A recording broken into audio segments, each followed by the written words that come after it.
All right, hey everybody, it's Coach Luke. I wanted to go over something really quick because what I see a lot of times with athletes is that they're continuously wanting to up the ante on their paces, on their workload, and they want to do it way quicker than what I feel like is necessary. So I just wanted to give you a personal example. These numbers are mine. These are from recent. Just a little backstory. So before February 5th, I wasn't able to get out and run consistently very much. I wasn't hurt or anything. It was just my wife had actually broken her wrist. And so she couldn't drive, and she was going to doctor's appointments and therapy. I had to drive my daughter to school, pick her up from school. So my days were just a mess. So I just wasn't able to get out very consistently. So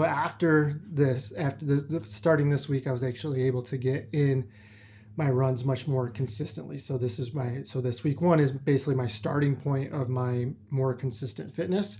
But I had taken several weeks where I was very low fitness, especially just it wasn't able to get out there and get in very much. So it wasn't sick or hurt or anything, just wasn't able to get out there.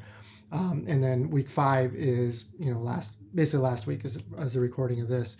But I want to show you how much you can improve by doing the same workload and just giving yourself time to adapt, right? You don't necessarily have to make these big increases every week, every 2 weeks, even every 3 weeks. Like if you give it 4-6 weeks at a level, you can make some really big fitness gains. And the best part of that is you're going to be able to continue to improve for much longer periods of time. You're going to be able to probably stay more injury free simply because you're not overloading what the body can tolerate versus what your aerobic fitness is saying. Like you see this a lot with newer runners in particular, right? Is that they start running, it's really hard. After a couple weeks it gets easier, so they just keep increasing.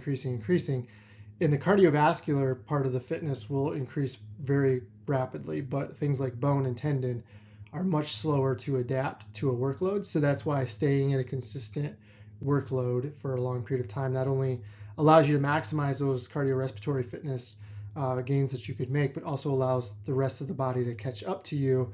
And then when you do increase, it's going to be in a much better position to be able to tolerate that, right? So in any case, here is my week 1. I ran 40 miles that week. My average pace was 8:16 a mile. My average heart rate per run was 154. My efficiency factor was 1.36. If you don't know what efficiency factor is, it's basically a ratio of heart rate to normalized pace. So if you are in Strava and you have graded pace, that's what normalized pace would be. Most of my runs are pretty similar. I run the same routes all the time, so I don't necessarily worry about that too much because I'm comparing apples to apples, right? But if I was on a hilly route one day versus a flat route another day, then it would make sense to kind of normalize those out and compare pace to pace on a corrected scale, right? So essentially what you're looking at is ideally what you would see is heart rate go down, pace go up, and then that ratio would go up. So if your pace is staying the same and your heart rate's going up, that ratio is going to go down.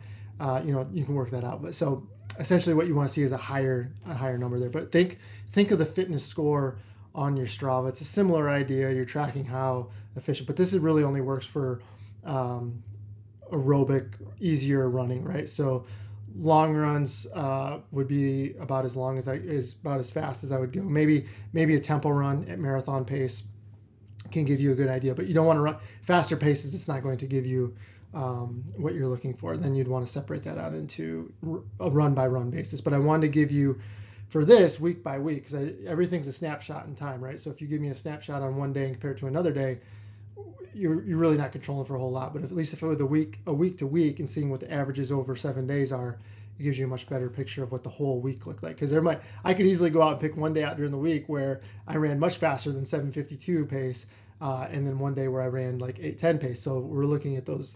I just want to look at those averages over the whole week. So in week 5, you can see I ran a little bit more. I've been gradually increased, but I would say averaged over those 5 weeks. I would say I probably averaged 46 was definitely the highest week. So it was like 40 to 46 on all those weeks, but nothing under 40 and nothing over 46.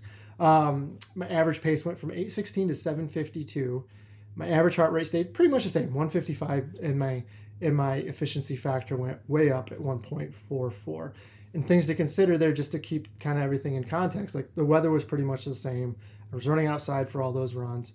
Similar weight. It's not like I lost a bunch of weight in those 5 weeks. Similar routes, like I said, I run pretty much the same routes every day.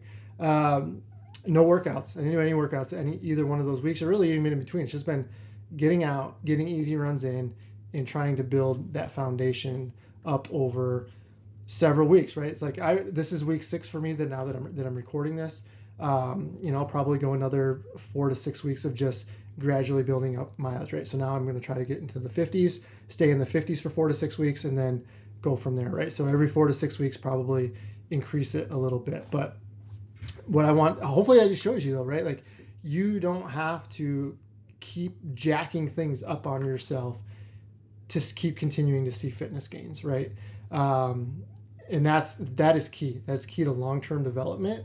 It's key for performance, because I see so many times people want to rush the process, and then they ultimately are doing hard workouts for a lot longer than they should be, and a lot of times they don't even make it to the race, or they make it to the race really stale on the verge of burnout, and they're not performing at what they could have if they would have just gradually increased through this process and allowed their body time to adapt and to just fully maximize what it can get at a certain level. And to be honest with you, I could probably stretch this out for another 2-3 weeks at 40 to 45 miles a week and probably still continue to see some improvements, right? But now I'm feeling good. I feel confident. And I would say that's going to be different between like a newer runner versus somebody like myself. I've been running for 30 years.